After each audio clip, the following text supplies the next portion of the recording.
Liebe Besucher, in Tadschikistan gibt es 1000 Arten von Heilkräutern. Die meisten damit sind Heilpflanzen. Eine dieser Heilpflanzen ist die Schafgarbe, als Buimodaron bekannt ist. Die Exemplar in der Naturabteilung des Nationalmuseums ausgestellt ist.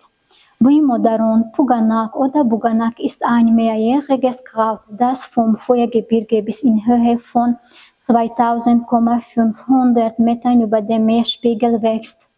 Die Schafgarbe vermehrt sich durch Samen und verzeugt schlemmige, steinige, manchmal sandige Böden sowie felsige Gebiete.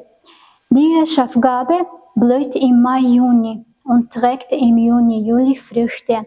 In der Volksmedizin werden Auskochungen aus den Wurzeln auf dem Saft der Schafgarbe für Magenentzündungen, Magen-Zwölffingerdargeschwüren, für Kopfschmerzen, Leberschmerzen, Husten und für hohe Appetiten eingesetzt. Liebe Zuschauer, wenn Sie mehr über die Flora des Landes und insbesondere die Schafgarbe erfahren möchten, dann willkommen im Nationalmuseum.